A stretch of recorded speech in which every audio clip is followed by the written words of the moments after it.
Hi, I'm Krinyao, psychology student. The bystander effect. Understand human behavior. कि एक बहुत busy सड़क पर जहां चारों तरफ लोग हैं, अगर वहां किसी को अचानक मदद की जरूरत पड़ जाए तो अक्सर क्या होता है? ज्यादातर लोग बस खड़े होकर देखते रहते हैं। आज हम इसी अजीब और सच कहें तो थोड़ी परेशान करने वाली साइकोलॉजी के पीछे की वजह को समझने की कोशिश करेंगे। तो सवाल यही है, अगर कोई मुसीबत में है और लोगों से घिरा हुआ है तो ऐसा क्यों लगता है कि कोई मदद के लिए आगे ही नहीं आता? क्या लोगों को सच में फर्क पड़ना बंद हो गया है या फिर इसके पीछे कोई गहरा मनोवैज्ञानिक कारण छिपा है? चलिए इसी गुत्थी को सुलझाते हैं।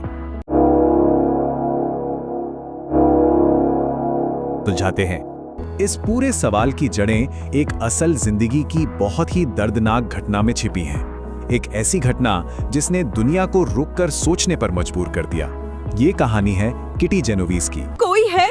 कृपया मेरी मदद कीजिए, कोई तो आओ। बात है 1964 की। न्यूयॉर्क शहर में किटी जेनोवीज नाम की एक लड़की पर हमला हुआ और ये कोई पल दो पल की घटना नहीं थी। ये हमला काफी देर तक चलता रहा। रिपोर्ट्स के मुताबिक कई लोगों ने उसकी चीखें सुनी, लेकिन किसी ने भी टाइम पर पुलिस को फोन नहीं किया और इस देरी का नतीजा बहुत ही दुखद हुआ, जिसने पूरे समाज को हिलाकर रख दिया। इस एक घटना ने साइकोलॉजिस्ट्स के दिमाग में एक बहुत बड़ा और जरूरी सवाल खड़ा कर दिया। आखिर इतने सारे गवाहों के होते हुए भी किसी ने कुछ किया क्यों नहीं? ऐसी कौन सी चीज थी जो उन्हें रोक रही थी? और इसी सवाल का जवाब ढूंढते ढूंढते एक बहुत ही पावरफुल मनोवैज्ञानिक सिद्धांत सामने आया जो हमें भीड़ के बर्ताव के बारे में बहुत कुछ बताता है। इसे कहते हैं बायस्टैंडर इफेक्ट। अब ये है क्या? देखिए, ये एक सोशल साइकोलॉजिकल थ्योरी है जो ये कहती है कि जब कोई मुसीबत में हो और उसके आसपास बहुत सारे लोग मौजूद हों तो किसी एक इंसान के आगे आकर मदद करने की संभावना कम हो जाती है। मतलब जितने ज्यादा लोग, मदद मिलने की उम्मीद उतनी ही कम। है ना अजीब बात? तो इसके पीछे ना दो बड़े कारण काम करते हैं। पहला है जिम्मेदारी का बंटवारा, यानी डिफ्यूजन ऑफ रिस्पॉन्सिबिलिटी। जब बहुत सारे लोग होते हैं तो हर किसी के मन में यही आता है, अरे कोई और कर देगा मदद। वो पर्सनल जिम्मेदारी महसूस ही नहीं होती। और दूसरा कारण है सामाजिक दबाव। लोग ना ये देखने के लिए कि क्या करना चाहिए, आसपास के लोगों को देखते हैं और अगर कोई कुछ नहीं कर रहा है तो मन में आता है शायद मामला उतना सीरियस नहीं है, वरना अब तक तो कोई कुछ करता। और ये सिर्फ कोई कही सुनी बात नहीं है। साइकोलॉजिस्ट जॉन डार्ली और बिब लाटने ने अपने फेमस एक्सपेरिमेंट से इसे साबित भी किया। उन्होंने पाया कि जब कोई इंसान किसी इमरजेंसी में अकेला होता है तो उसके मदद करने के चांसेस 85% होते हैं। लेकिन हैरानी की बात यह है कि जब वही इंसान एक ग्रुप में होता है तो ये संभावना गिरकर सिर्फ 31% रह जाती है। 85% से सीधा 31%। ये बहुत बड़ा फर्क है और ये बायस्टैंडर इफेक्ट की ताकत को दिखाता है।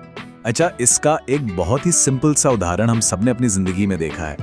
क्लासरूम में जब टीचर कोई सवाल पूछता है तो अक्सर पूरी क्लास शांत हो जाती है ना? हर कोई यही सोच रहा होता है कि जवाब किसी और को तो पता ही होगा, वो बोल देगा। ये भी असल में बायस्टैंडर इफेक्ट का ही एक छोटा सा रूप है।